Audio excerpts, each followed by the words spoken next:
The grand chamber was silent, not the kind of silence you get from reverence or awe. No, this was the silence of a predator staring down its prey just before it tears at its throat. The galaxy's most powerful species, the Zelari, insectoid giants in armor like obsidian glass, stood in a semicircle around the human envoy. Beside them, the other empires of the galactic conquered sat in smug agreement, watching with the cold satisfaction of victors who hadn't even needed to fire a shot. And in the center of it all stood a man. He wasn't a general. He wore no medals, no weapons, just a black suit, tired shoulders, scar above his right eye, and a crooked smile. His name was Ambassador Greaves, Earth's last representative, and the man every alien in the room believed was there to sign humanity's final surrender. "You understand, of course," hissed the Zelari Primarch. "Your resistance was admirable, pointless but admirable." Greaves didn't reply. He was staring out the tall crystalline windows of the conquered hall. Beyond the glass space bent and shimmered dozens of enemy warships hovered like gods there. Cannons glowed faint blue. One command, and Earth would be ash. "We offered peace 100 cycles ago." Another voice added, slimy and high-pitched, from a Skullan ambassador. "And still you refused. Such a stubborn species. No wonder you're nearly extinct." Greaves finally turned. "Peace," he said quietly. "You offered us chains with a silk ribbon." A few nervous chuckles rippled through the chamber, but were quickly silenced by the Primarch slamming a clawed fist against the marble floor. "Your cities are gone, your armies broken, your leaders dead. There is no us left." Terran. Greaves didn't flinch. He just looked at the creatures around him, each species taller, older, stronger, advanced, and yet not smarter, not by damn long shot. He reached into his jacket slowly. Instantly, every weapon in the room locked onto him. Guards raised plasma rifles, lasers beeped to life, and even the Primarch shifted its weight, ready to crush him. But all Greaves pulled out was a folded piece of paper. No one moved as he unfolded it and laid it on the obsidian negotiation table. The paper had been creased 100 times, stained at the corners. He tapped it twice. "This," he said softly, "is rule number 1. The chamber blinked. A few alien diplomats leaned in, squinting at the strange Terran object. One finally spoke. "You dare mock us with Terran superstition?" Greaves didn't smile this time, just stared straight ahead, his voice barely above a whisper. "Rule number 1, never assume the human is unarmed." The lights went out. In an instant the floor shook, not a tremor, an explosion. The kind of deep, bone-rattling quake that only came from underground detonations, the kind of explosion set days in advance. The glass above shattered as something massive outside decloaked, a stealth battleship, human-built, long assumed destroyed. Its rail guns came online before the aliens even had time to blink. Chaos erupted. Zelari guards lunged at Greaves, but he was already diving for cover. Plasma bolts sizzled overhead. Somewhere behind him, a Skullan screamed as a round tore through his thorax. The chamber erupted into shouts, confusion, and death, and through it all Greaves moved with the calm of a man who'd lived through worse. He ducked behind the table, tapped a small comms chip on his neck. Package delivered, lighted up. From above, the human warship opened fire, not at the aliens but at the Conquered defense grid, a precise strike targeted surgical, and when the grid dropped, 20 more cloaked vessels shimmered into view, humanity's ghost fleet, the fleet they thought was gone, the fleet they forgot. Welcome back, whispered Greaves as the chamber trembled again. The explosions above shook the walls of the grand chamber like thunder from an angry god. Shards of shattered glass rained down in a jagged storm, and the once majestic Hall of Peace had turned into a war zone in seconds. Screams echoed against marble walls. Guttural and panicked, alien bodies scattered in every direction, trying to run, trying to hide, trying to survive. What they never expected, a human counter-strike. Ambassador Greaves pressed his back to the smoking remains of the negotiation table, breathing through the dust and fire, choking the air. His right hand bled from a shard of crystal that had sliced through his sleeve, but he barely noticed. His eyes were focused, cold, ready.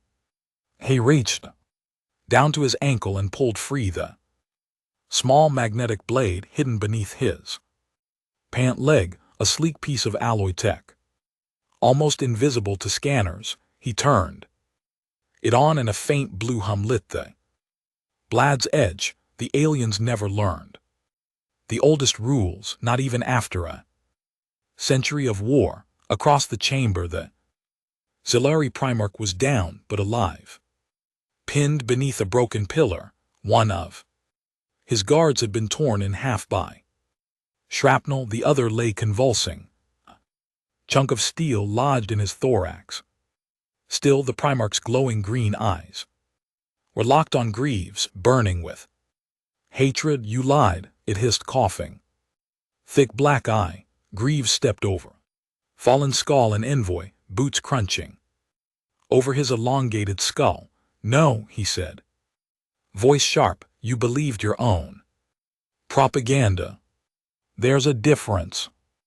A fresh burst of gunfire ripped through the air. Human operatives, black armored and helmeted, flooded the chamber from the lower tunnels. No insignias, no names.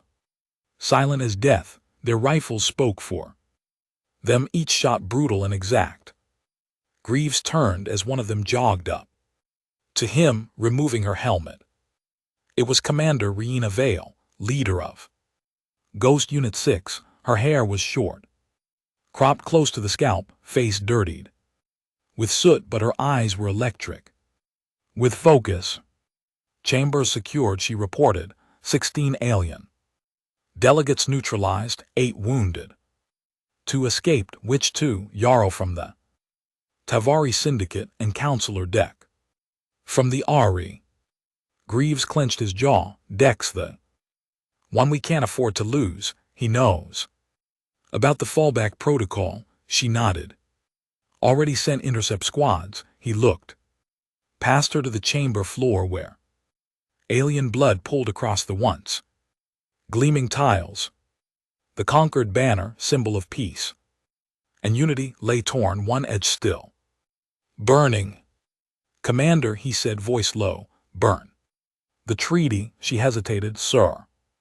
He pointed to the massive display screen still hanging on the far wall. It glitched under the assault, sparking but still intact. On it, the last digital copy of the Terran surrender treaty flickered. Greaves gave her a hard look. No misunderstanding, no trace. Burn the treaty. Without another word, Riena pulled her sidearm and fired 3 shots into the screen. Sparks exploded in every direction, followed by a sharp hiss of ozone. Then she tossed a thermite charge at its base and stepped back. The screen erupted in flames, melting into slag. Within seconds, peace was officially dead. They moved fast. No speeches, no victory chants. Humans knew better. Down below the grand chamber, the tunnels carved through the planet's crust had once been designed for dignitary escapes and emergency evacuations. Now they were flooded with Earth's deadliest survivors, operatives trained in the wastelands of a ruined planet. Soldiers who had seen cities turned to ash, who buried families beneath alien bombs and came back sharper. Greaves moved through the narrow halls. Alongside Rihanna and her team, the lights above flickered under the pressure of the ongoing assault above ground. Distant booms echoed as the Ghost Fleet disabled orbital defenses one by one. Precision, not destruction. They weren't here to win a battle, they were here to flip the war. Rhea tapped her earpiece. Redline report. A deep voice crackled through. This is Red Line. Sky lanes are compromised. Targets attempting planetary evacuation. We're tracking 6 outbound cruisers. 3 already neutralized. Targets Euro confirmed on 1, deck not yet visual. Greaves turned to Reyna. We need Deck alive, he's the only link to protocol blackout. If they trigger that, we lose the fleet, she finished. Copy. She looked at her second in command. Take Squad 2, redirect all fire to unknown craft, use magnetic harpoons. Disable, don't destroy, I want prisoners. The soldier nodded and peeled off with half the squad vanishing down the tunnels. Greaves slowed his pace as they passed through a sealed vault door. Its heavy titanium locks already breached by their operatives. Inside was a storage chamber used by the Conquered for classified tech containment. Now it was looted.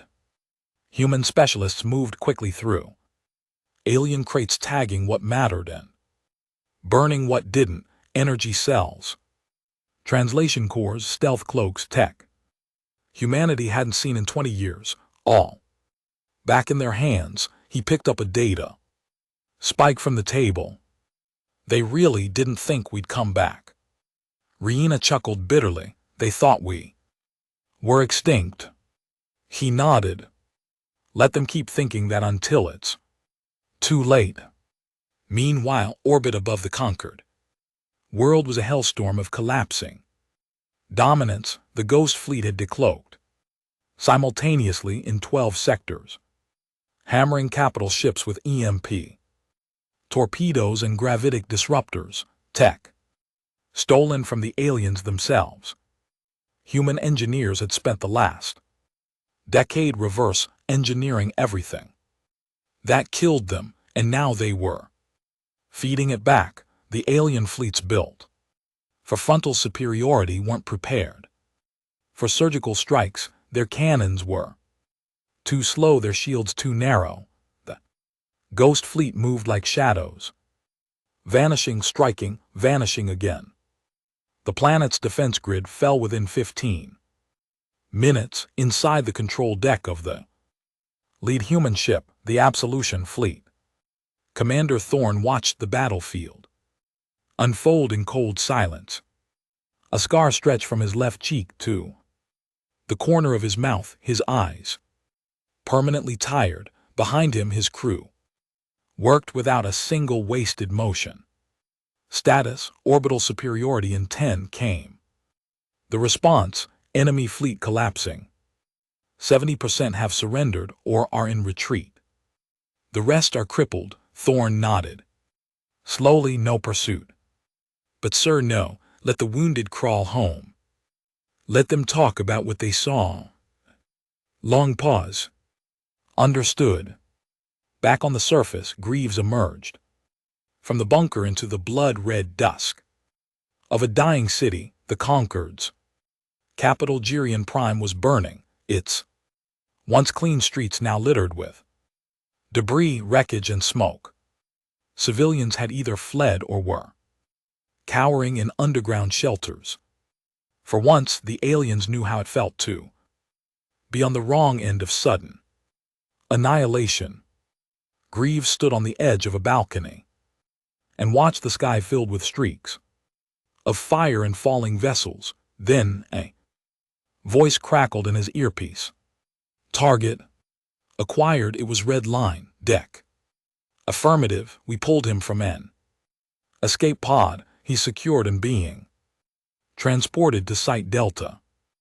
Greaves allowed himself the faintest smile, not joy, not satisfaction, just the acknowledgement that the next move was now in his hands. An hour later at Site Delta, a former mining facility repurposed into a human stronghold, Greaves stood across from Counselor Deck. The alien was tall, almost serpentine, with reflective scales and a long slit pupil. Normally proud and poised, now he sat bloodied and restrained, one of his horns cracked at the tip. I have diplomatic immunity, Deck hissed. This is a violation of interstellar law. Greaves folded his arms. You'll forgive me if I don't care. We're a little past treaties at this point. You don't understand what you've started. I do. Greaves said, I've started the part where we stop pretending to be the weaker species.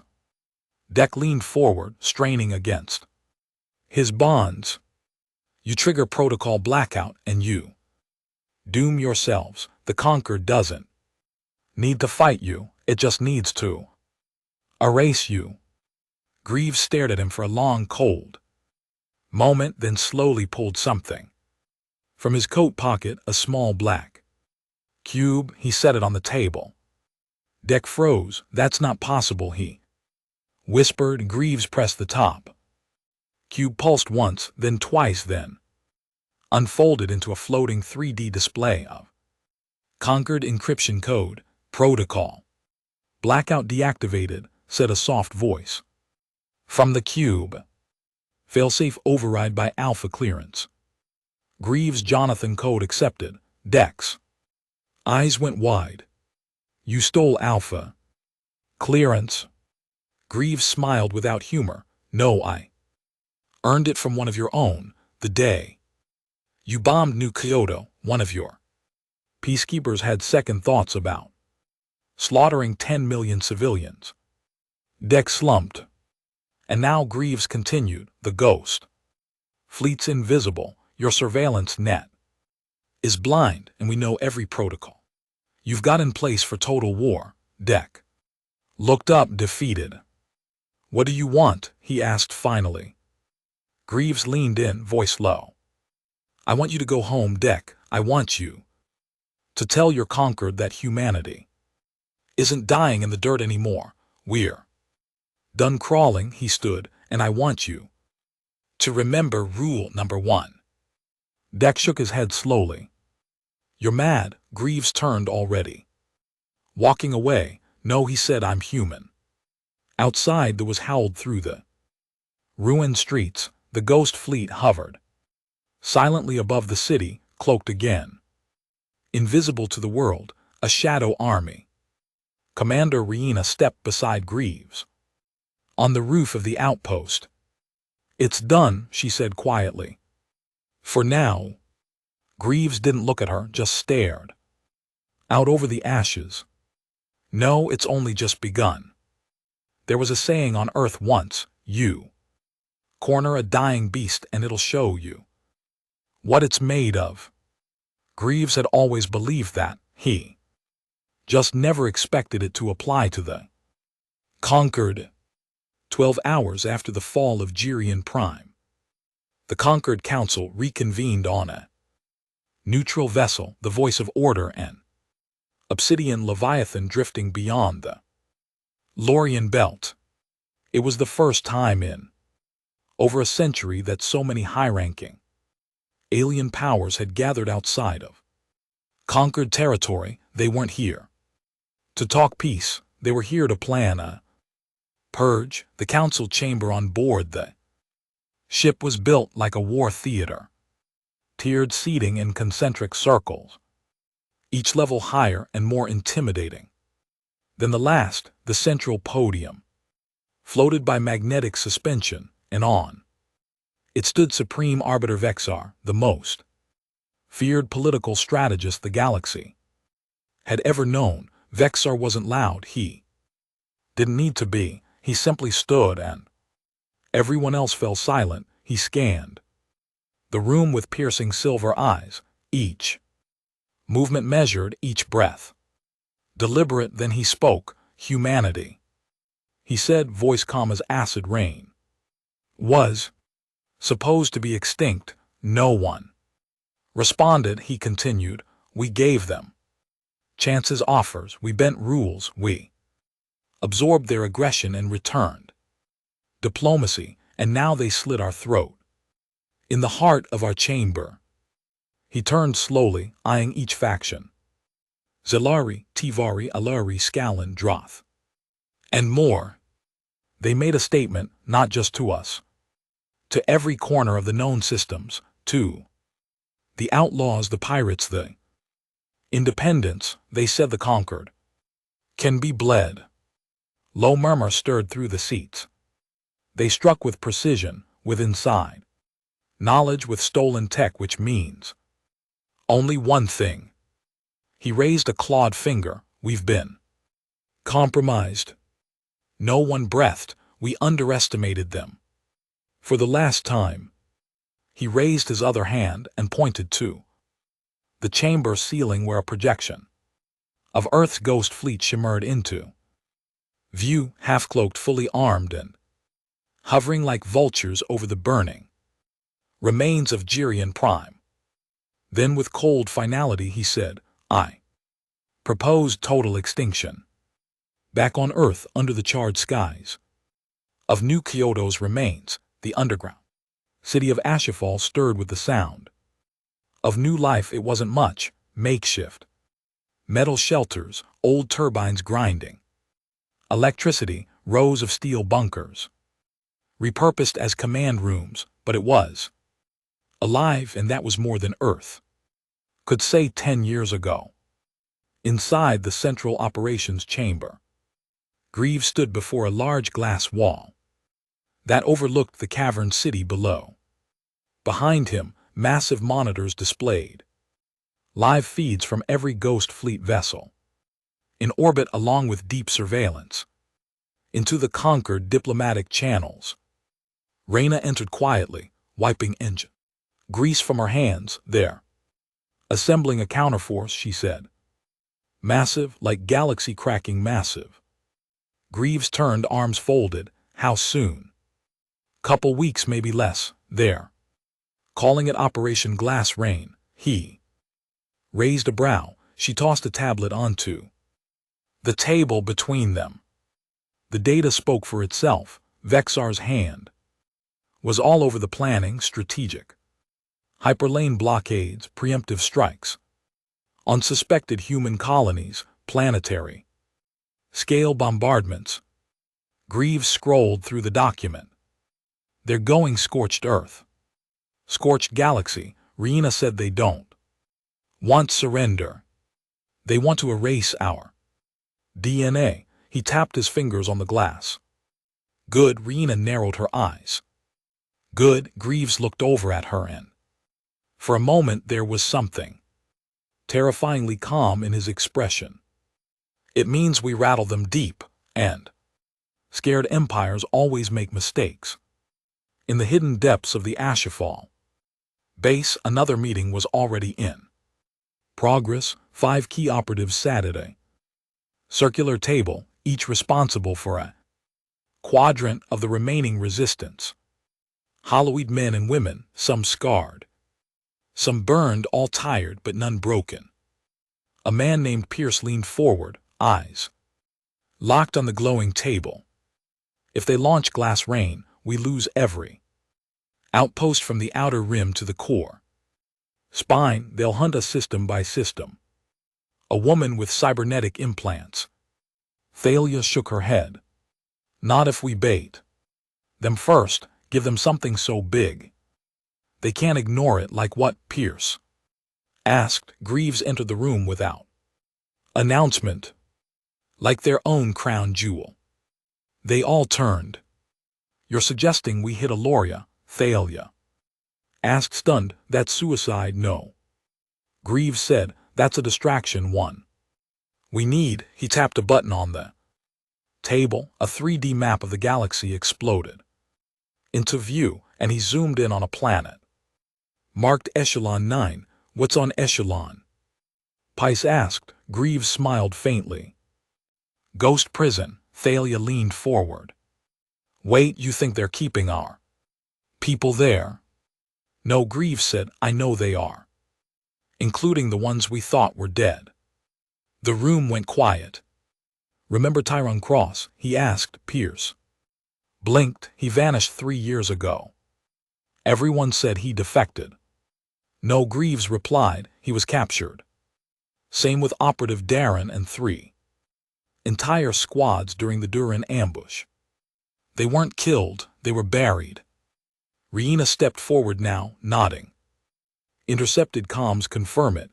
Echelon 9 is off the grid. Officially it doesn't exist, but we traced conquered power surges to that system and surveillance. Drones got a signal ping last month."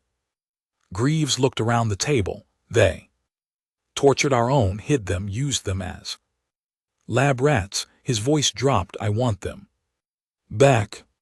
On the voice of order, the conquered Council had finalized Operation Glass Rain.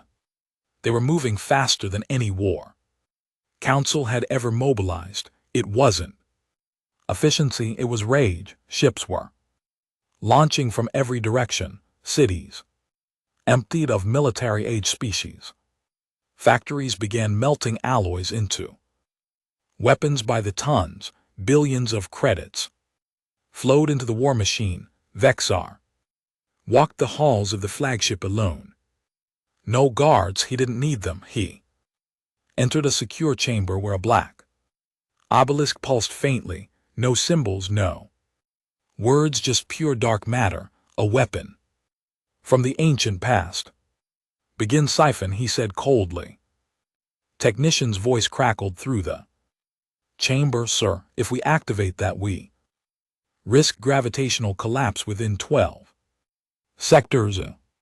Vexar didn't blink. "Then let them collapse back on Earth, beneath the ruins."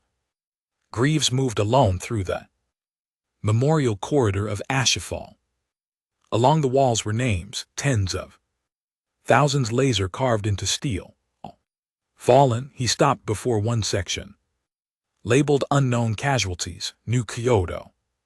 His eyes lingered there. He reached into his coat and pulled out an old torn photograph, 3 faces, a woman and 2 boys. He stared at it for a long moment, then tucked it away. He knew he was doing this for more than revenge. He was doing this for the right to exist. A day later, the Ghost Fleet mobilized. Again, not in full, just enough to cast a shadow across the Conquered's blind spot.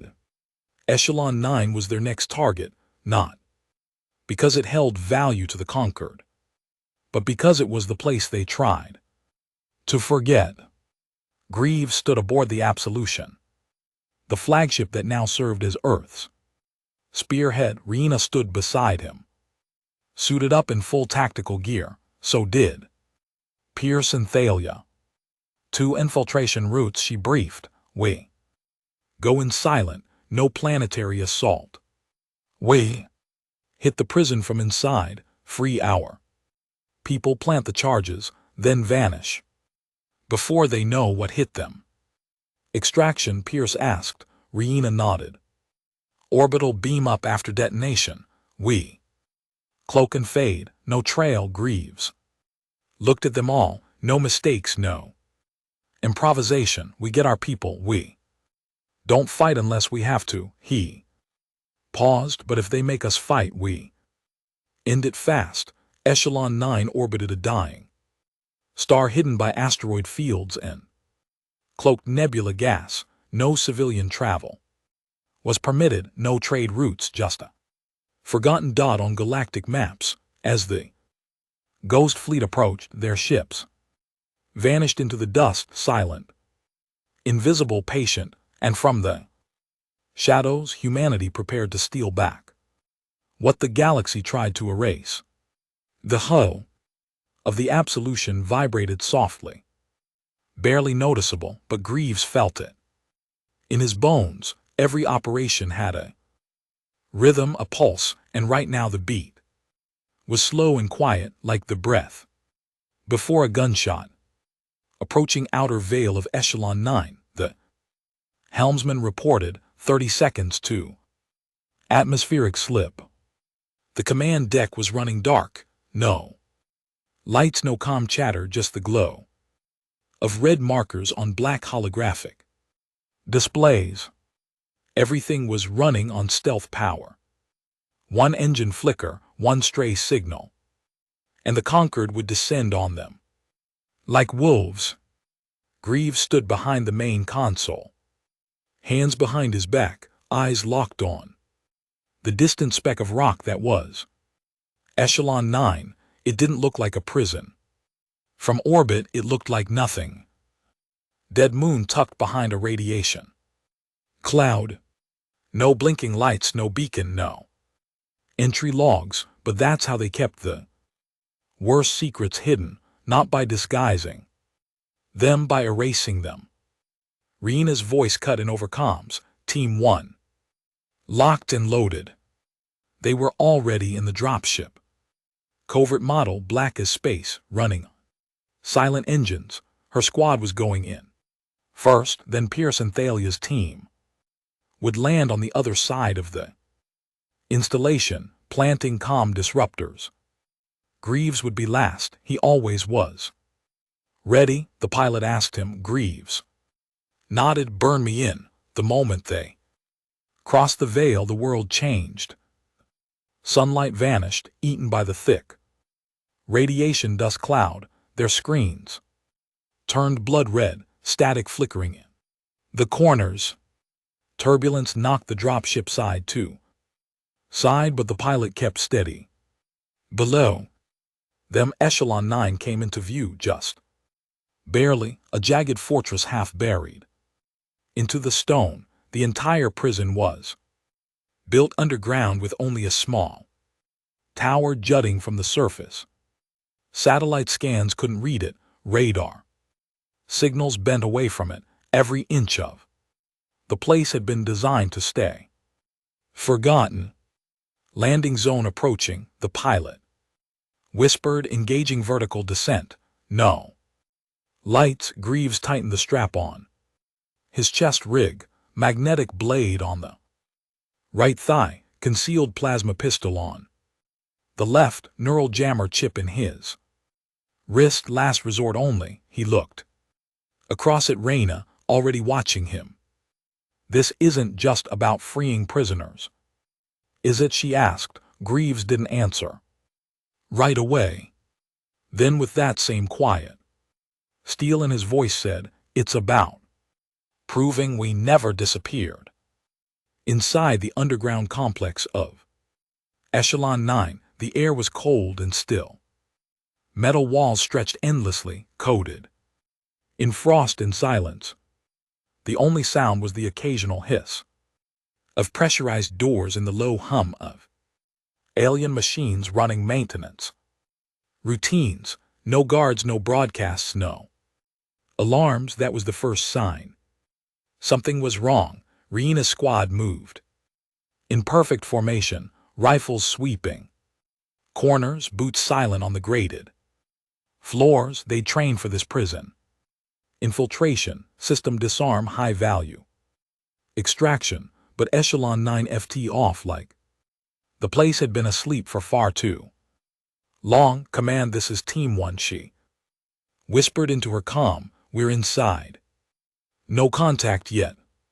Proceeding to sector Delta. Copy, came Pierce's voice from the other side of the facility. We're in position. Planted jammers. No sign of patrols. Thalia's voice followed. Either they abandoned this place, or they're hiding something big. Greaves landed last. He entered through an auxiliary shaft 2 levels below the others alone. That had been the plan.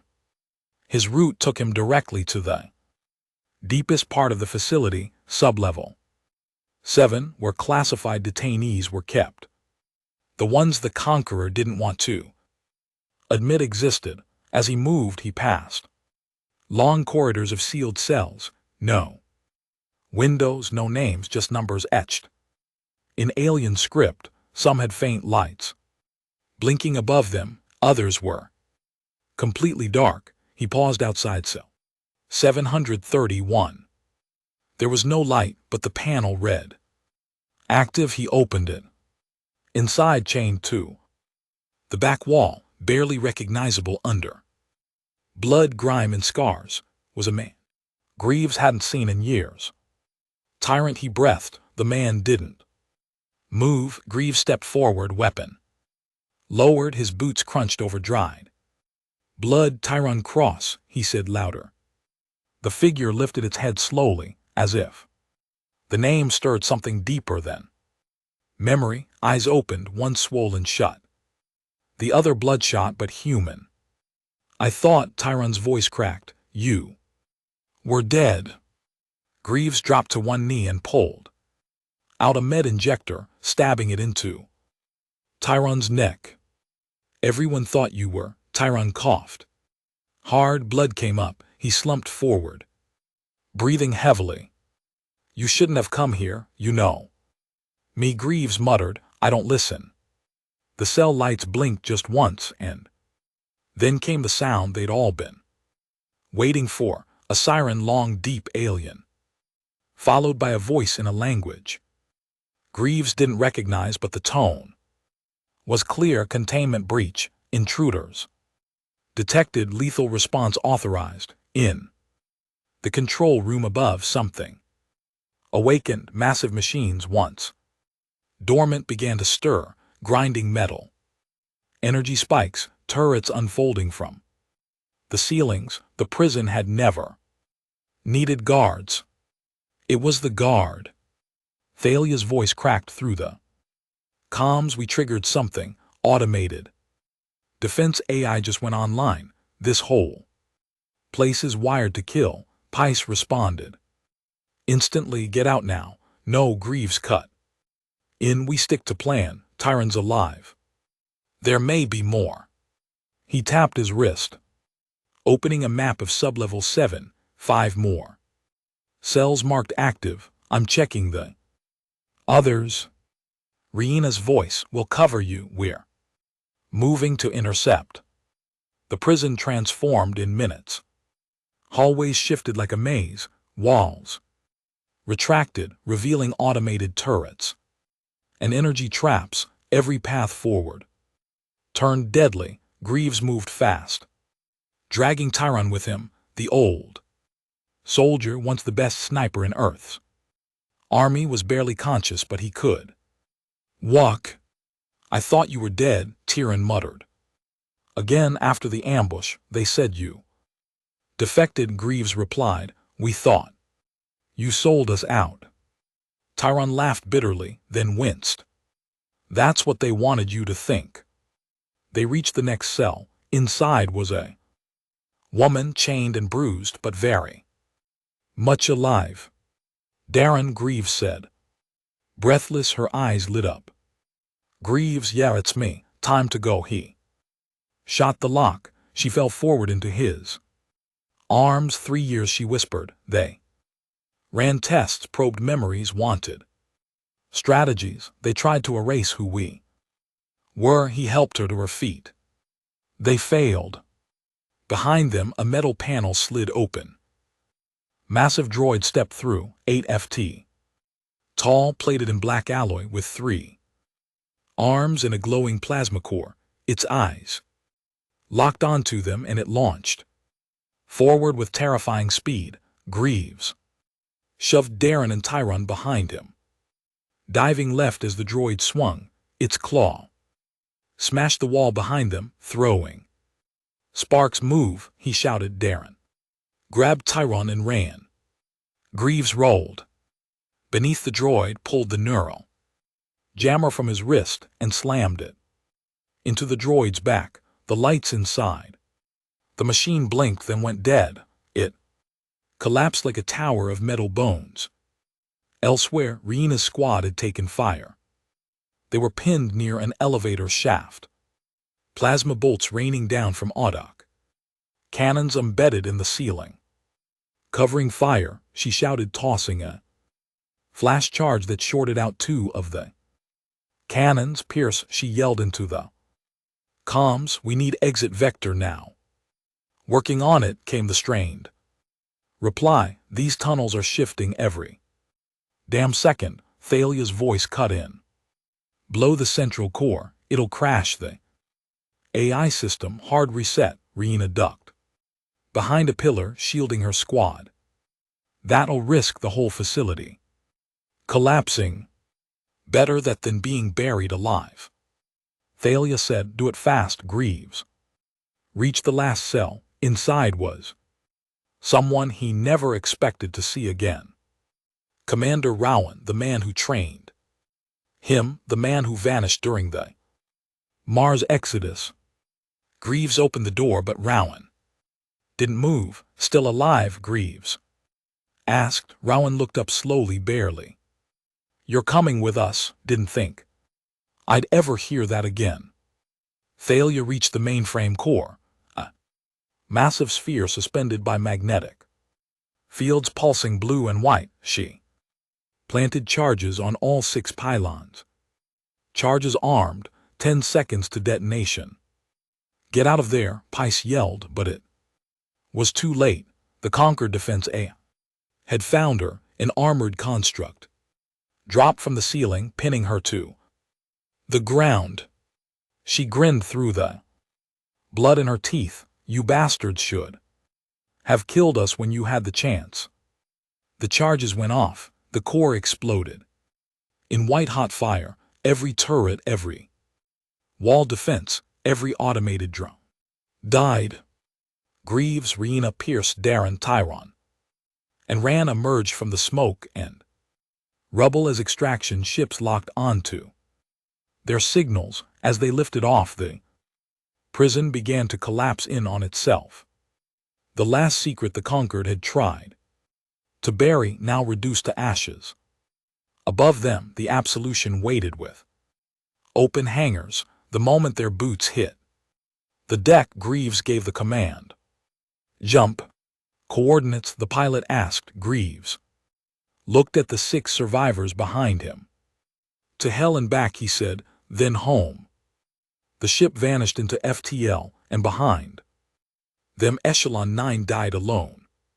The hangar of the Absolution was filled with silence, not the tactical focused silence of soldiers at war, but something heavier, something more human. The kind of silence that followed resurrection. Tyrone Cross sat on the edge of a medbay. Cot hunched forward, arms limp at his sides. He hadn't spoken since they jumped to safety. His eyes stared straight ahead, unblinking, as if Echelon 9 was still playing out behind his retinas. Beside him, Darren clutched a water canteen with trembling fingers, refusing help, and Commander Ran lay on the examination table, motionless, tubes connected to every vein, skin pale as ash. The ghosts were home, but they hadn't come back clean. Greaves stood just outside the glass medbay, watching them with his jaw clenched and arms folded. Behind him, Riina approached, slow and hesitant. We got them out, she said, her voice softer than usual. Did we? Greaves asked without turning. They're alive, they're broken. Riina said nothing. Greaves finally turned to face her. Do you know how long Tyron was in there? We and LT Unk and GT LL no more. Once his record stabilized. 3 years, 3 years in a hole with no light, no sound, no warmth. And we left him. We left all of them. Riina shook her head. You didn't know. I should have, Greaves snapped. I should have questioned the story. I knew the ambush didn't make sense, but I buried it. I told myself we lost good men and moved on because that's what we had to do. He rubbed his eyes, his voice dropped lower, and now he's here. He's breathing, but what did we really bring back? In the command deck fleet, Commander Thorne reviewed the operations aftermath. The destruction of Echelon 9 had been a psychological nuke dropped into the Concorde's gut. The Council had gone dark. Communications across 6 sectors had shut down. Rumors of prison cleansing across other secret facilities had started to leak. Humanity had done more than just rescue its own. They'd exposed the Concorde's dirtiest secret. A holographic briefing lit up the deck as Thorne walked Greaves through the fallout. We've intercepted signals, Thorne said, high-volume encrypted chatter on Vexar's private channel. He's not pleased. I'd be disappointed if he was, Greaves replied, voice tired. Word is they're calling us feral rogue elements, not a legitimate force. They're preparing the public for open retaliation under the guise of containment. Greaves stared at the report. They're setting the stage for genocide. Yes, good. Thorne raised an eyebrow. Let them show their teeth. The galaxy's been too comfortable believing they were protectors. If they want to be monsters, let them roar in front of the cameras. But we'll have to survive the roar. Greaves gave a faint nod. We've got something they don't, and what's that? We've got nothing left to lose. Down in Barracks Bay 3, the atmosphere was shifting. Word had spread about the return of Tyron, Darren, and Ran, and not everyone took it as a victory. Some whispered that they'd been compromised, that no one survived Echelon without giving something up. 3 years in a conquered hell cell and they just walk out, one soldier muttered, brainwashed. Bet you anything, they're not the same. I don't trust it. Should have put a bullet in them and burned the bodies. Greaves heard every word. He walked into the center of the barracks, his boots echoing hard across the steel. The room went dead quiet. You think they're compromised, he said flatly, that they're carrying Concord secrets in their heads. No one answered. He kept walking, locking eyes with every man and woman there. Let me remind you all what compromise actually looks like. He stopped beside a small holographic projector embedded the wall and tapped a few buttons. A recording from Echelon 9 began to play. No edits, no filters, just raw footage. Tyrone screaming as needles were pushed into his brain. Darien convulsing as her memories were extracted. Ran strapped to a chair as they broke bone after bone without anesthesia. No one said a word. When it was over, Greaves turned back to them. You don't survive that, you endure it. And if anyone here has a problem trusting them, then you better not trust me either. He pointed to his chest. Because I'm the one who brought them back. He left without another word. Later that night, Tyron sat alone in the observation bay. It overlooked the stars, wide and open, but he didn't seem to see them. Greaves entered quietly. They're scared of you, he said. Tyrone didn't look up. I don't blame them. Greaves pulled up a chair and sat beside him. You gave up everything for this war. And when we lost you, he exhaled slowly. I buried you in my mind, figured that was easier than hoping. Tyron turned slowly. You want to know what kept me sane? Greaves nodded. Tyron reached into his jacket pocket and pulled out a small, torn photo. It was of the old unit before the Concord crushed Earth's cities, before the last stand. Tyron, Greaves, Rhea, and others Smiling, I kept it hidden in my skin. Cut a slit, tucked it inside my arm.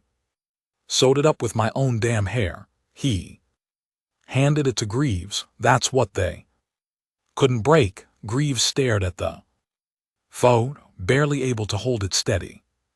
I'm sorry, he whispered. Tyron looked back out at the stars.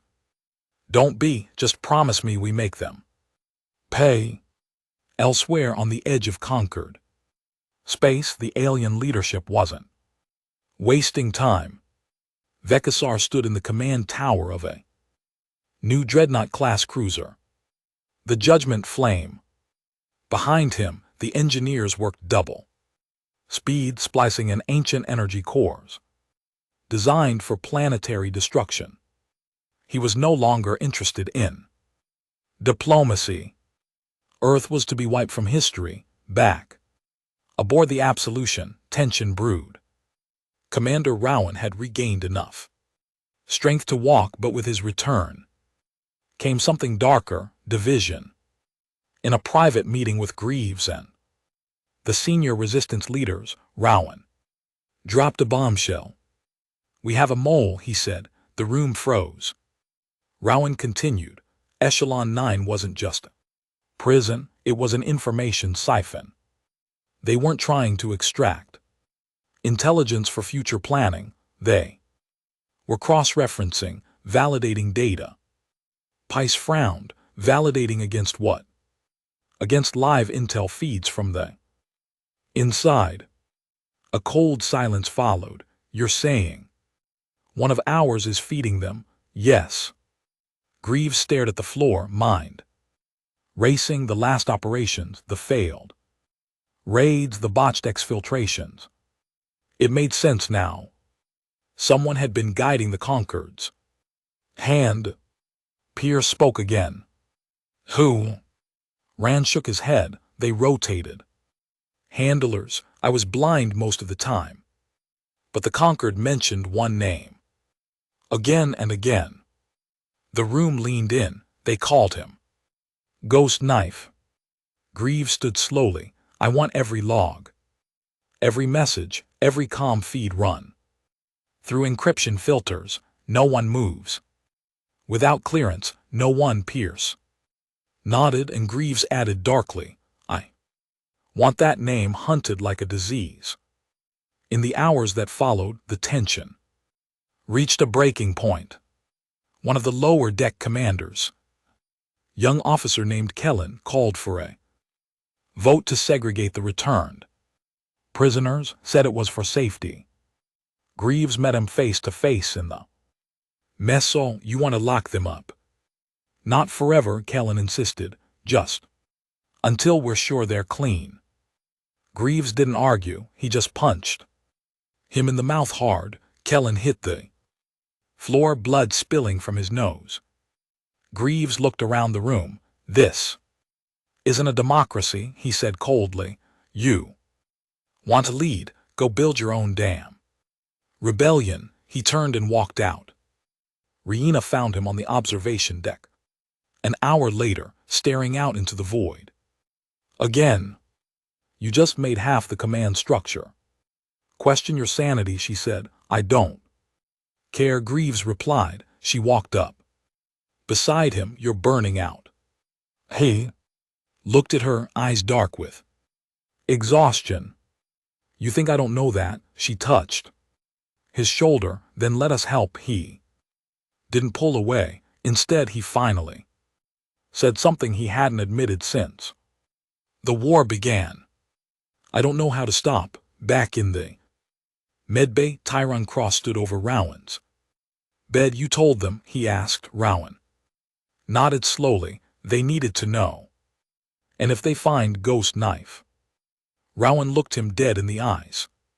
Kill them? The sound of alarms was quieter this time. No thunderous blaring, no chaos, just a single sharp tone echoing through the Absolution. One that struck like a whisper through bone.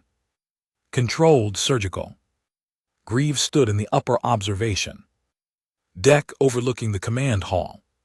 When the alert came through, a voice filtered Through encryption and urgency snapped. Into his comm, this is Thor, internal.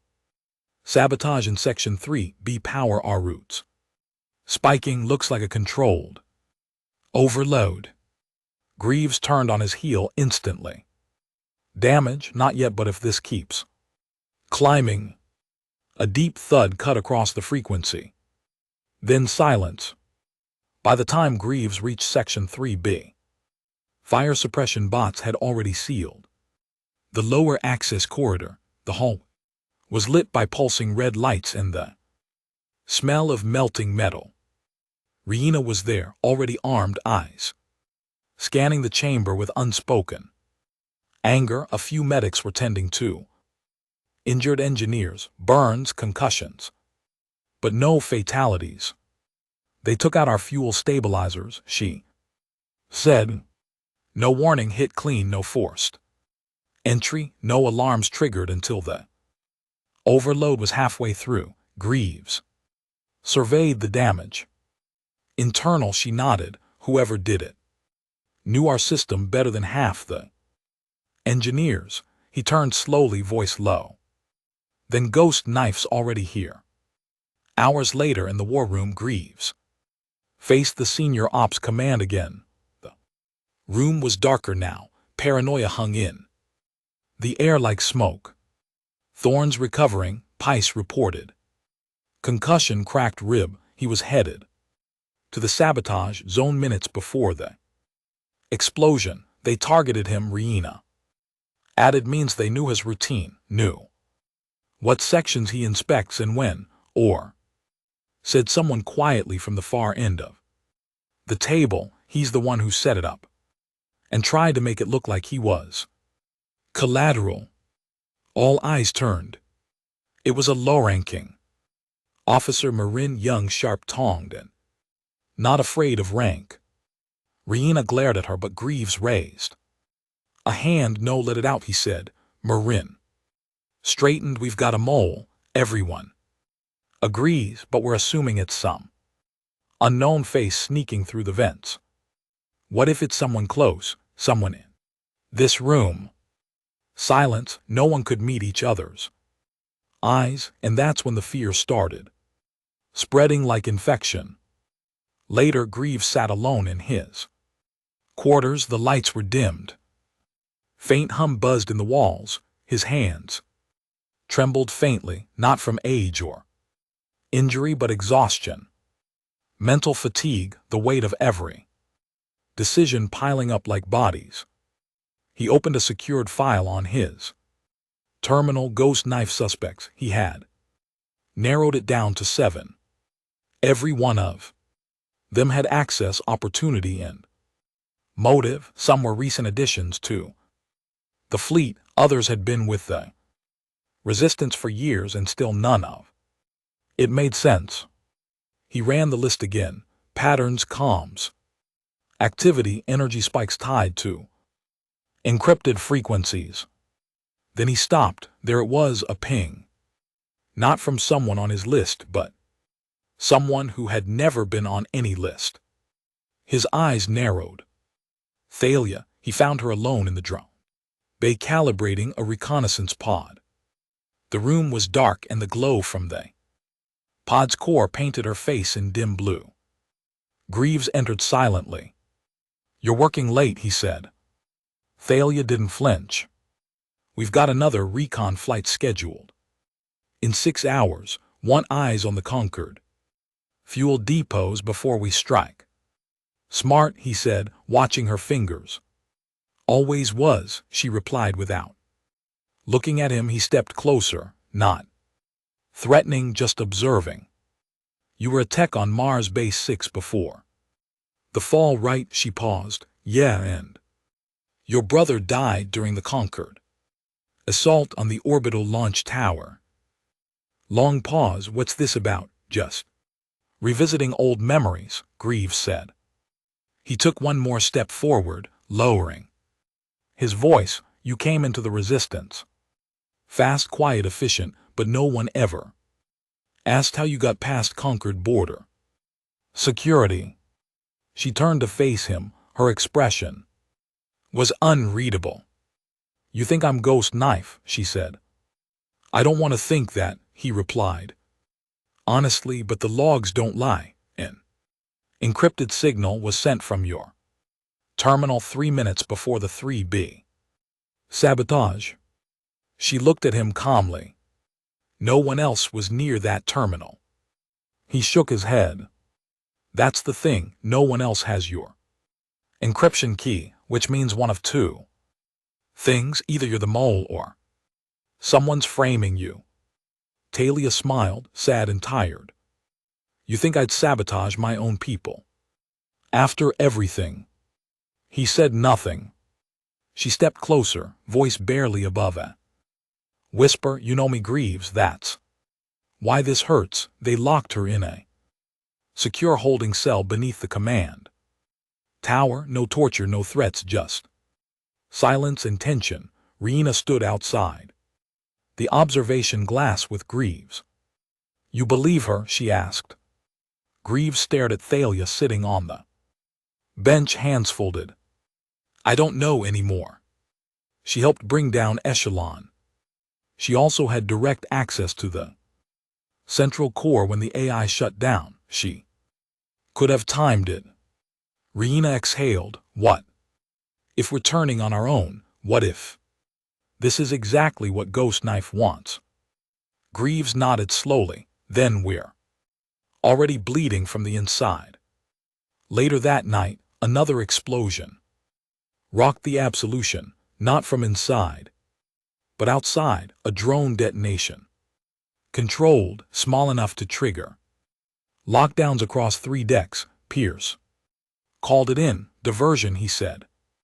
They're testing our response time, which means they're preparing for something bigger. Greaves's voice came through the comm darkly. It's not a test, then. What? Greaves was already moving. It's the warm-up.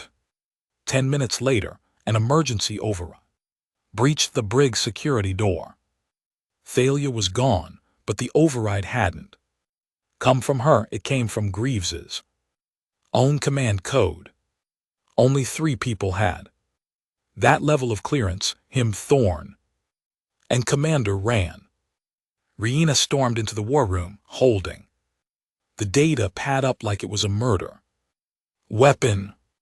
Who used your clearance to let her out? She demanded. Greaves stared at the data. He hadn't logged in. He hadn't touched the system. Rand stepped forward, quiet and composed. She wasn't the mole, he said. Everyone turned. I used Greaves's clearance to let her out. Room exploded. You what? Pierce shouted. She's not Ghost Knife, Rand said calmly. I've been listening to her. Calm since Echelon. I know the patterns. She's clean, and you didn't think to tell anyone. Riina barked. I had to act fast, Rand said. Greaves moved toward him slowly. You compromised the security of this ship without clearance. I made a call. You made a gamble. She's one of us, and what if you're wrong? Rand met his eyes without blinking.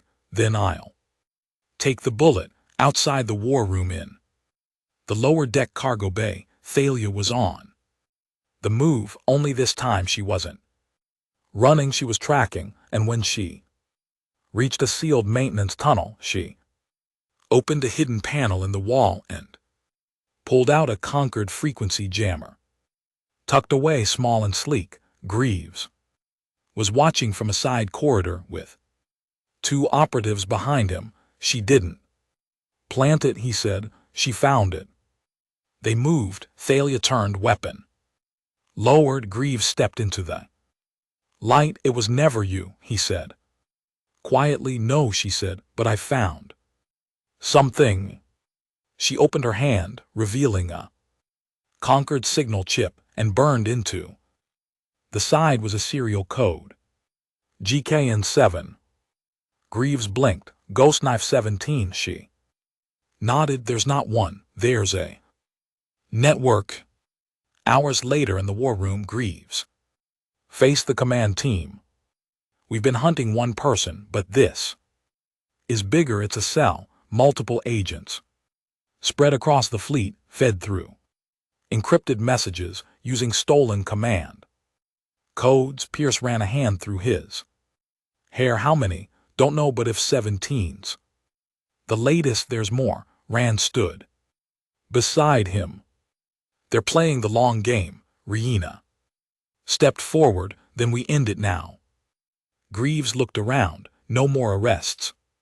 No more second chances. We go full blackout. He tapped the table. Every deck gets reassigned. We split every team. One mole can infect a whole group if they don't know who's around them. Rand nodded. We isolate the disease. And then Greaves said, voice low, we cut it out. In a quiet room far from the others, Greaves opened an old file, one he hadn't looked at in years, a list of names, his original squad, everyone accounted for except one, Joran Hale, presumed dead at the siege of Atlas Crater. But something didn't sit right. The way the ghost knife agents operated, their code patterns, their silence. Joran had been the best at silence. The file flickered, a photo loaded. Greaves stared into the face of the man who used to be his best friend, then closed the file and whispered, I'm coming for you. The name hung in the air like a corpse from a gallows. Joran Hale. Greaves hadn't spoken that name out loud in years, not since Atlas Crater.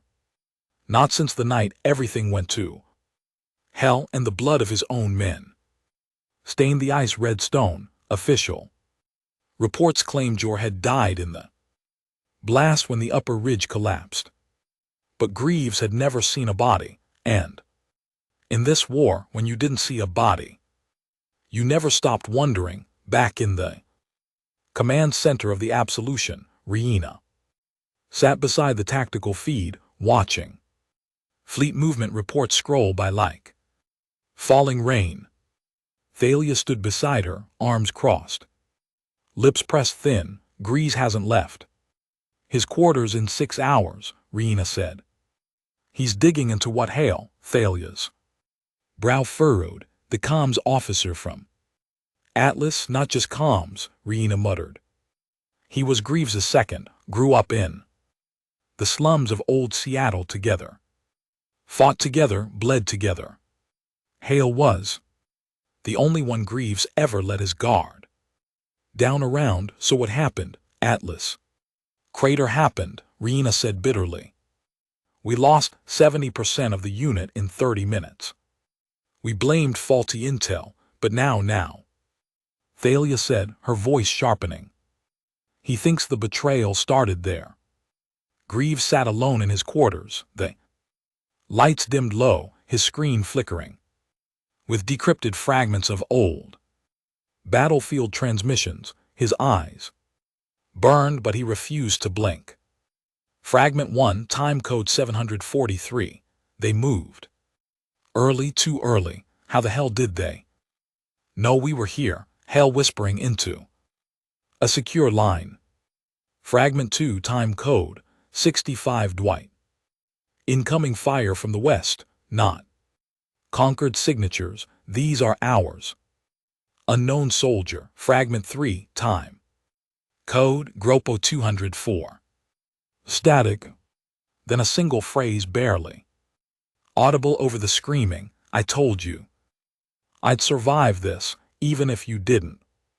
Joran Hale. Greaves leaned forward, hands shaking. He wasn't chasing shadows anymore. Hale had never died. He met with Rand in the auxiliary chamber beneath the bridge. It was a quiet room, meant for off-the-record meetings. No surveillance, no logs, no ears. Greaves closed the door behind them and activated a local jammer. He's alive, Greaves said. Rand didn't ask who. Then he's Ghost Knife 1. Greaves nodded.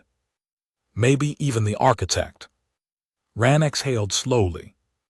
It makes sense. He was the first to suggest embedding agents. I thought he was joking, just theory. but he always talked about building a network. Greaves sat across from him. He knew.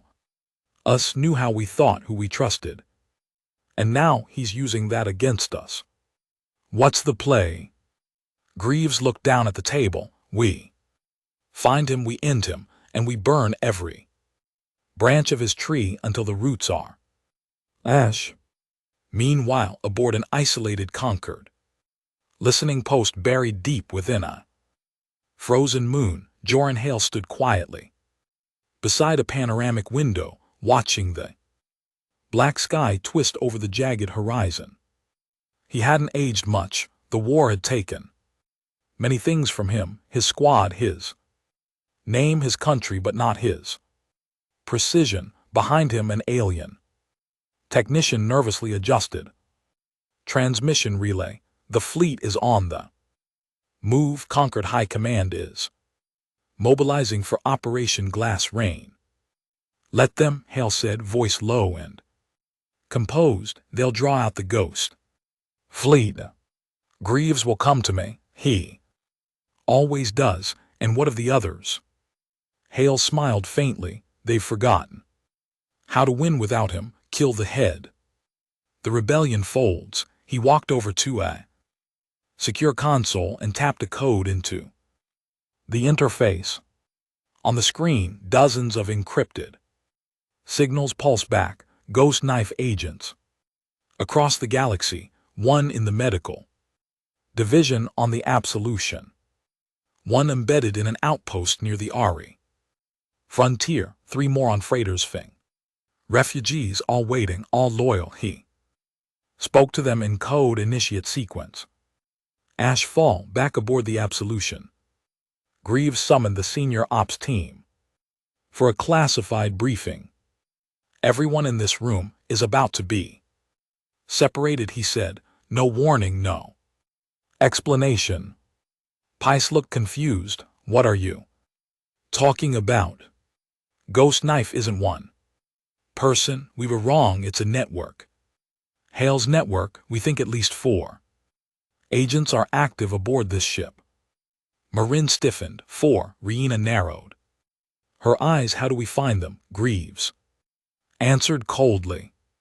We don't. He turned to Thalia. We bait them. The plan was reckless, but it had to be. They staged a false data leak, planted forged intel that Greaves was preparing to defect to a splinter group of the Concorde. The message was leaked through a compromised console and left to spread like wildfire across closed networks. Then they waited, and 23 hours later a signal was transmitted from the ship's medbay. Greaves intercepted it. Encrypted, buried deep but not deep enough. He burst into the medbay at full speed, gun drawn. The medic inside, Dr. Lenrich, froze mid-step, a tablet in one hand, a vial in the other. Greaves aimed. Put it down. You don't understand. Try me. Lenrich dropped the tablet. The vial remained in his hand. It was never about killing you. It was about bleeding you slowly, making you paranoid, weakening your grip. Your ghost knife. I'm just one, Lenrich said with a sad smile. And even if you kill me, there will be more.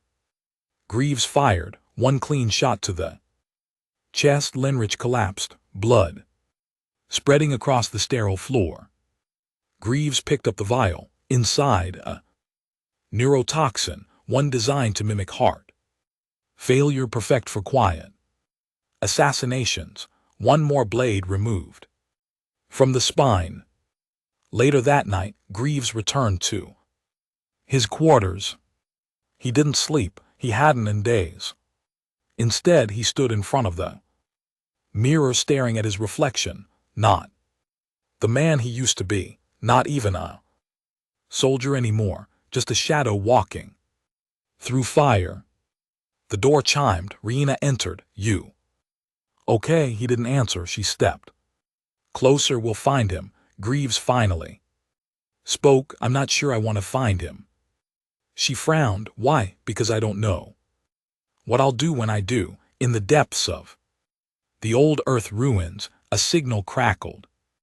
Through the ashes of forgotten satellites, it reached a resistance outpost buried in the crust of Europa. The message was simple: a location, a code, and a challenge. If you want the truth, come alone. Leave your army, leave your titles, just you and me. John J.H. Greaves stared at it. Rihanna read over his shoulder. It's a trap, of course it is. You're not going alone. Yes, I am. He turned, voice low. And final, this ends with me. The drop ship he took was unmarked, no insignia, no trace. He landed on a dead world. Lack 6, nothing but canyons, ash winds, and buried conquered bunkers long since abandoned, but the coordinates led to an underground complex still powered, still alive. Greaves walked into it alone. Every step down echoed. He passed old weapon crates, shattered drone shells, the dried remains of ancient battles. And then he reached the chamber. One chair, one table, one man waiting. Joran Hale. The years hadn't changed his face much, maybe thinner, more drawn, but the eyes were the same, cold, calculating, intelligent. John, he said. Greaves didn't sit. You're alive. I always was. You betrayed us. No, Hale said. I evolved the resistance. It was never going to win by fighting fair. We had to become them to beat them. Greaves's hand hovered near his sidearm. You sold our people out. You built Ghost Knife. I saved us. You built a rebellion. I built a future. At what cost? Sacrifice is the price of survival. Greaves stepped forward. You killed Tyron's team. You tortured Darren. You left Rand to rot. And we learned what we needed. You sound just like them. No. Hale said. They copied me. The silence between them turned heavy. Greaves finally pulled his sidearm. Hale didn't flinch. You going to kill me? Greaves's hand trembled slightly. You deserve worse. Hale stood slowly, deliberately. Then do it. But when you do, everything I built, every intel channel, every deep network cell dies with me. And your little war. He stepped closer.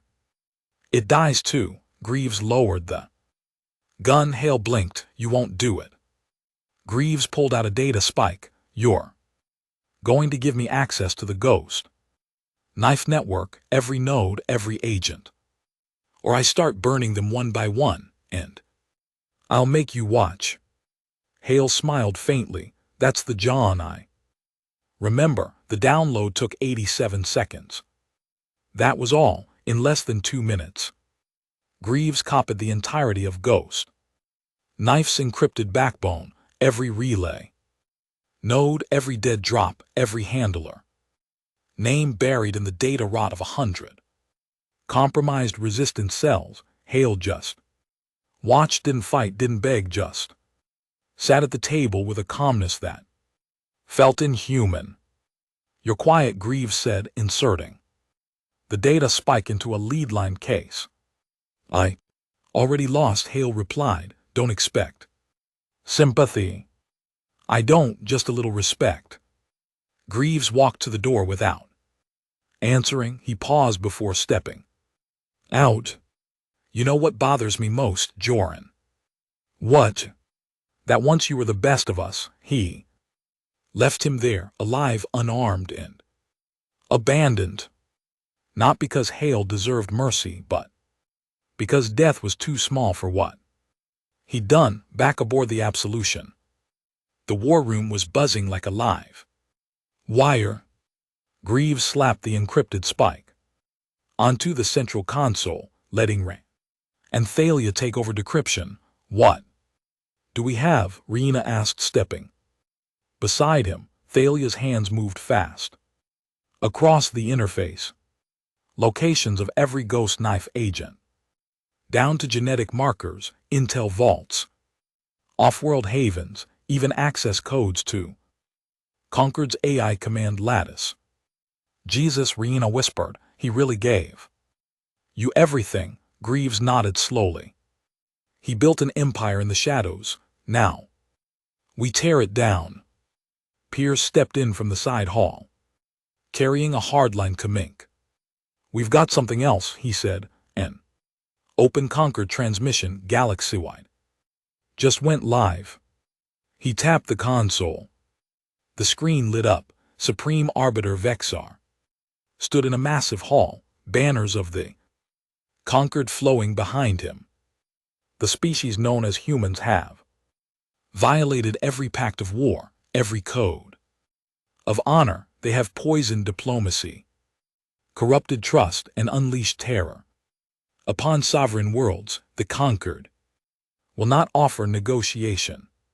We will not debate. We will not show mercy. From this moment forward, Earth is declared a Class V extinction target.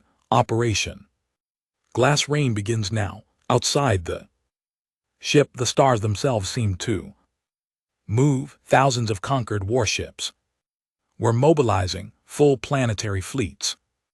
Not just one armada, all of them, each one carrying weapons meant to raise biospheres, each one aimed at Earth.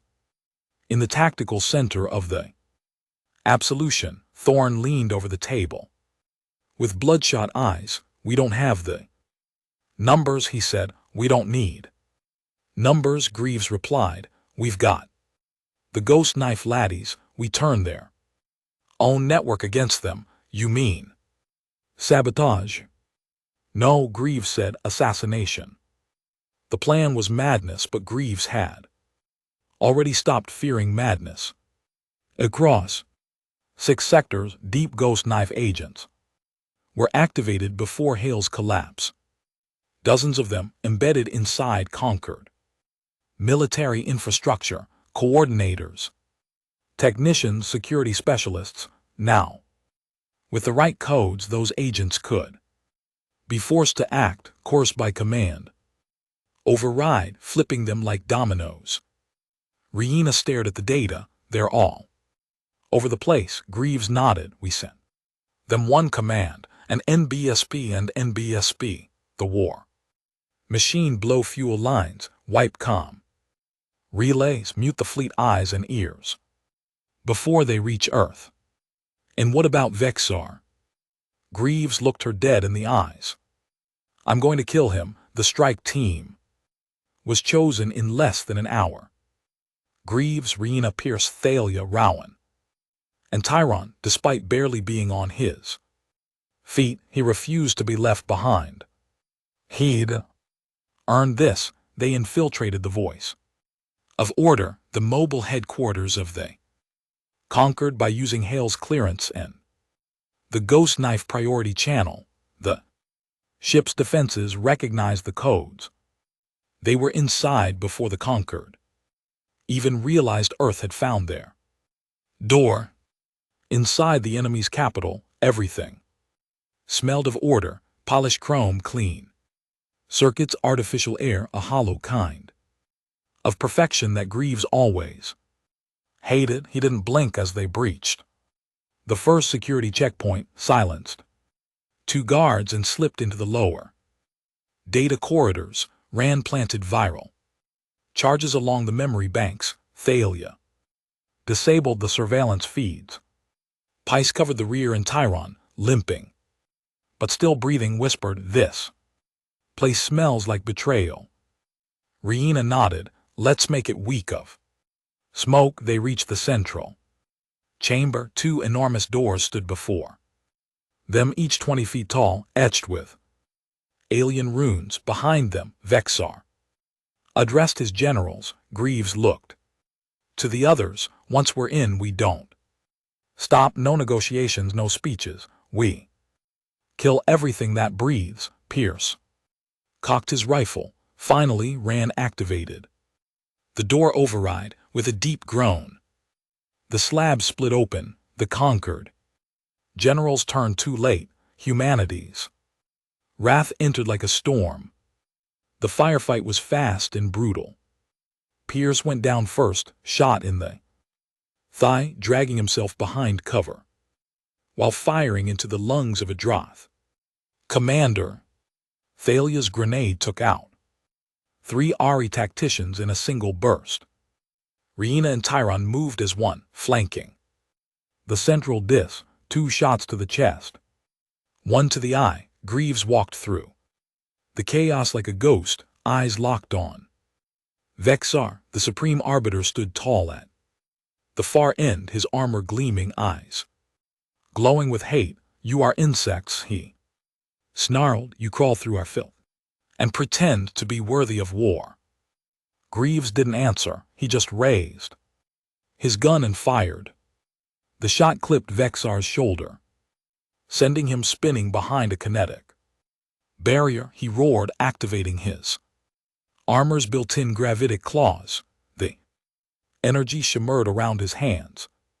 Crackling with planetary force, he leapt at Greaves. They hit the ground hard.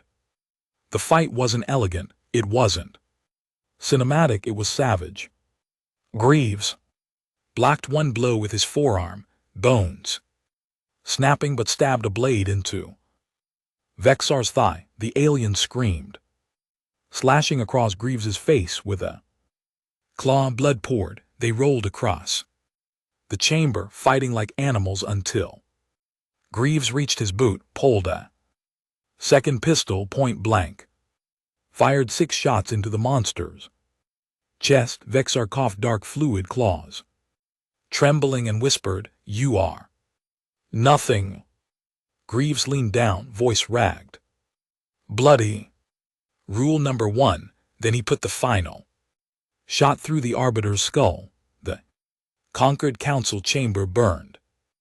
Outside, the ghost knife agents embedded in the fleet began their work. Ships vanished from comms, fuel depots detonated, AI guidance systems went blind. The invasion fractured before it reached Earth. Operation Glass Rain failed before the first drop. Back aboard the Absolution, hours later, Greaves sat in the medbay alone. He was missing 2 fingers, 4 ribs cracked, 1 eye half blind. But he was alive. Riina entered quietly, her arm in sling. Vexar's death sent shock waves. The Concord's already splintering. Factions blaming each other, civil war brewing. Greaves nodded faintly. "Good."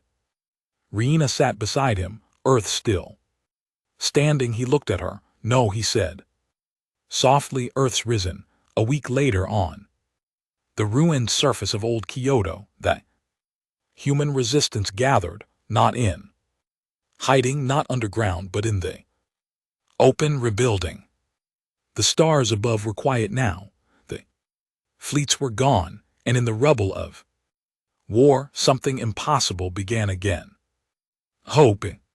In a small corner of the rebuilt Ashifal base, there was a wall, clean steel, etched names, new names: Tyron, Cross, Pierce, Aelin, Darren, Vox, Thalia, Keel, Ron, Sarek, and at the top, Greaves, Jonathan. But he wasn't dead. Not yet. He just stood in front of it, reading the names of the fallen like scripture, and beside him a child. Dirty face, curious eyes tugged on his coat. "Mister, were you one of the heroes?" Greaves smiled faintly. "No," he said, "we were just the ones who got tired of being stepped on." Final words. They thought humanity would kneel. They thought fear would shatter us. They thought silence meant surrender. But we remembered rule number 1. Never assume the human is unarmed, not in war, not in pain, not in spirit.